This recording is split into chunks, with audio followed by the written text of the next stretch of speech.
Merong isang ka-TH na nagpasilip sa atin mga bro at nagtataka siya bakit daw negative sa ating remote sensing samantalang dun sa isa daw na nagsa-satellite scan din na thermal scanning ay bakit positive daw yung area niya, bakit daw kami magkaiba.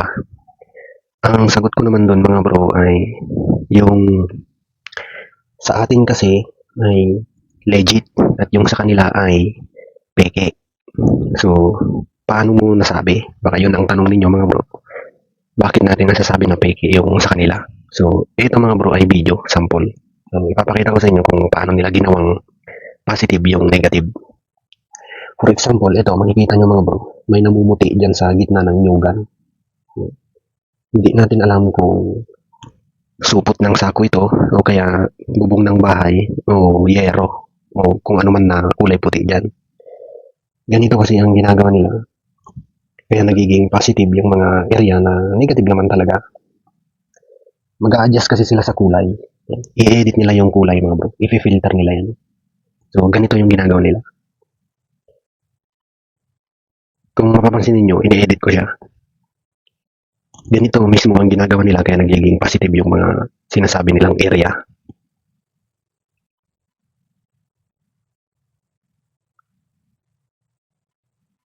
So, dyan pa lang mga bro, makikita nyo na mukhang anomaly na talaga siya, di ba? Yan. Kung mapapansin ninyo, anomaly na talaga siya.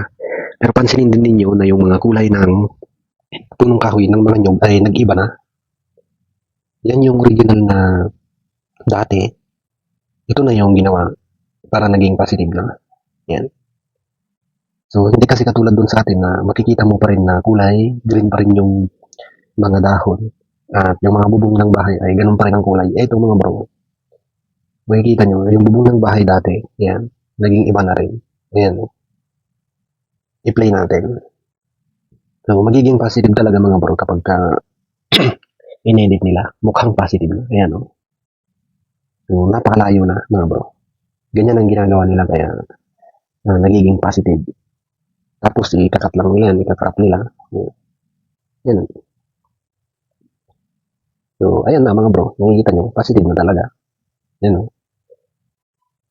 Pero, titignan nyo yung dating kulay. Napakalayo na. So, ganyan mga bro. Kaya huwag kang magtaka kapag inukay ninyo ay wala talaga. Yan. Ganito naman mga bro, pagka legit. Yan. Galing sa satellite scan data remote sensing.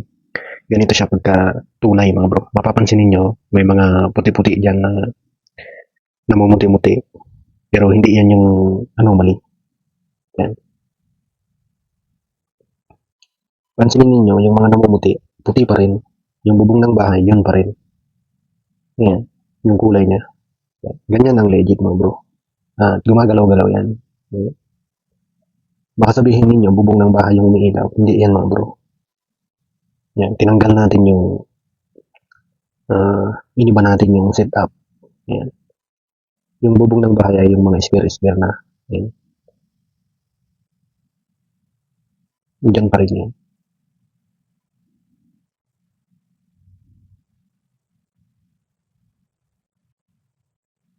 So, ganyan ang legit mga bro. Hindi nagbabago yung kulay ng mga dahon-dahon. Yan. Kulay ng bubong. Yan. Pati sasakyan. Ganun pa rin yung kulay. Yan.